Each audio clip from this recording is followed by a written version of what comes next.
Les amis, bonjour. La Coupe du Monde débute dans quelques jours et il est temps qu'on reprenne ensemble un format qui a bien fonctionné lors de la CAN 2025. C'est-à-dire présenter un 11 avec plusieurs joueurs africains des nations différentes qui pourraient être compétitifs pour remporter la Coupe du Monde 2026. Nous allons analyser de manière pragmatique les éléments essentiels.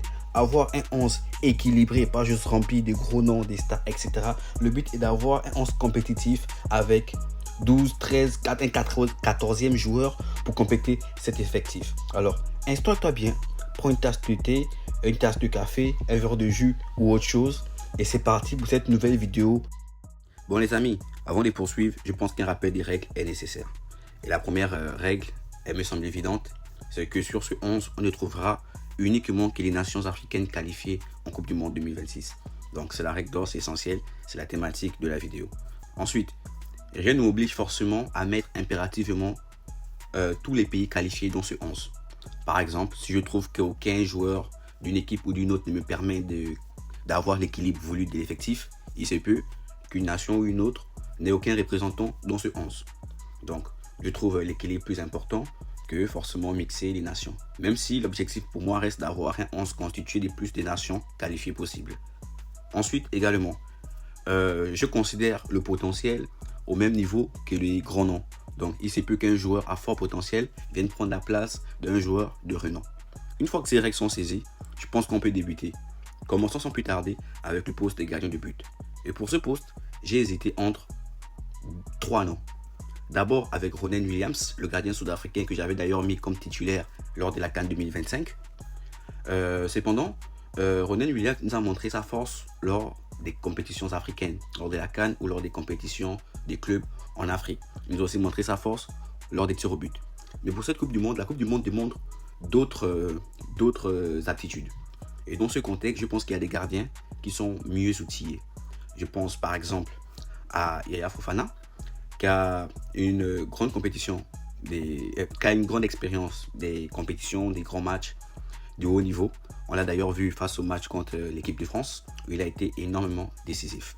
Donc j'ai hésité entre ces deux noms-là, mais je ne suis pas parti sur aucun d'entre eux, parce que pour moi, celui qui relie à la fois expérience,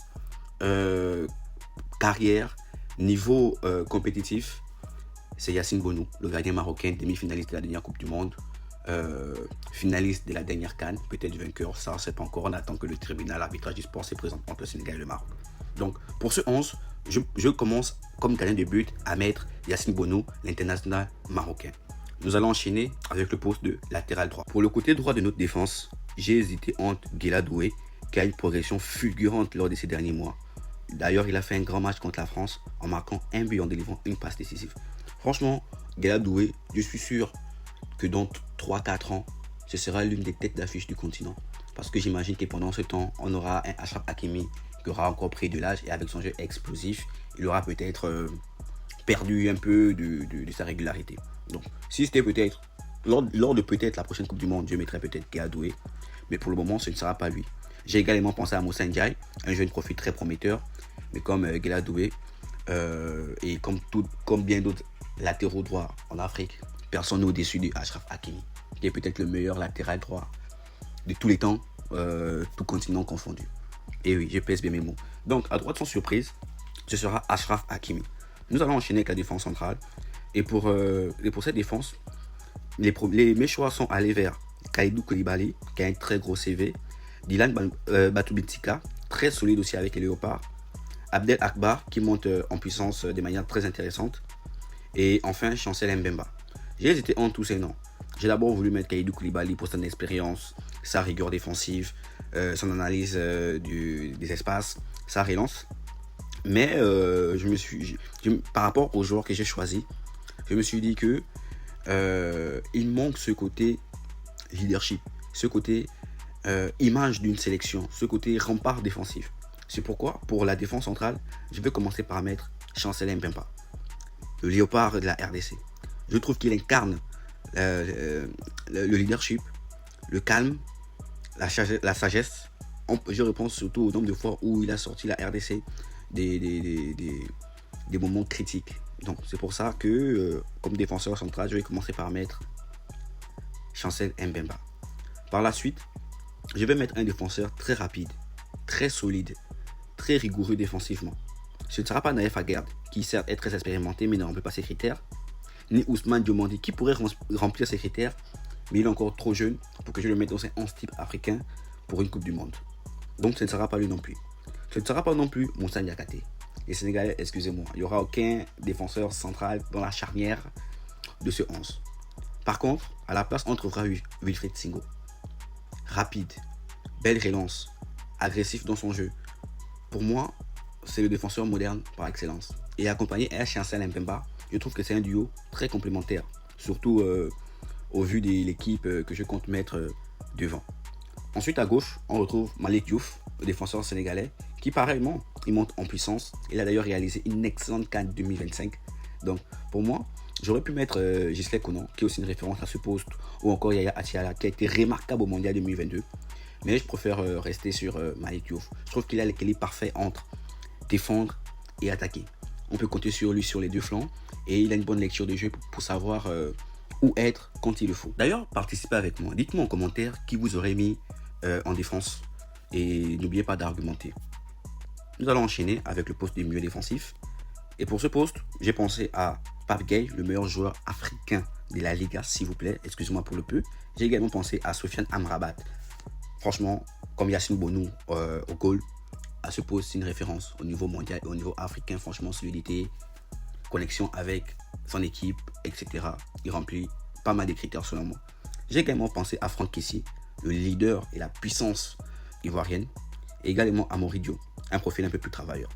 Mais pour le poste des 6, je vais partir sur le meilleur joueur africain de la Liga, sur Pape Gueye. Récupération, relance, défense, frappe de but. Franchement, pour moi, il est à son prime. Et pour aucune raison, je ne l'enlèverai de ce 11. On enchaîne avec le poste de meilleur relayeur. Et pour ce poste, je voulais d'abord partir sur Bilal El Ranous, que j'avais d'ailleurs mis dans mon 11 précédent pour la CAN. Et vous n'avez d'ailleurs pas trop apprécié. Vous avez raison, parce qu'il n'a pas réalisé une grande CAN. Il a fait des entrées intéressantes sans grand plus. J'ai également pensé à Lamine Camara, immense potentiel, grosse cote actuellement. Également à Ademal Mejbri de la Tunisie. Il a un talent très reconnu et qui a déjà fait ses preuves au niveau de l'Angleterre. Mais je vais partir sur Ayoub Boadi. Ayoub Boadi, c'est le Marocain du moment. Oui, devant Brahim Diaz, devant qui vous voulez. Ayoub Boadi, en termes de récupération, relance, facilité à jouer vers l'avant, il est impératif que ce joueur apparaisse dans mon 11. Il va me permettre d'avoir un équilibre et Pape Gueye va lui permettre aussi d'avoir un peu plus de facilité, pouvoir accompagner celui que je vais placer en 10. Et celui que je place en 10, c'est Ibrahim Maza. Très technique, très belle vision du jeu, très bel instinct. Pour moi, c'est le numéro 10 par excellence actuellement. Il est à la fois moderne et avec un profil plutôt ancien. Et ce genre de profil en Coupe du Monde, ça peut faire très moche. C'est pourquoi je suis parti pour mettre en termes de numéro 10, Ibrahim Maza. Il entre en concurrence avec son coéquipier en sélection, Amine Gouiri, qui est un joueur très bon entre les lignes, qui sait se placer, libérer de l'espace pour ses coéquipiers, attirer défense adverse. Mais je ne suis pas parti sur lui. Il y avait également Edem Zorgan, un profil très apprécié des connaisseurs. Ou encore Ismaël Saïbari. Mais pour mon 11, Ibrahim Maza est essentiel.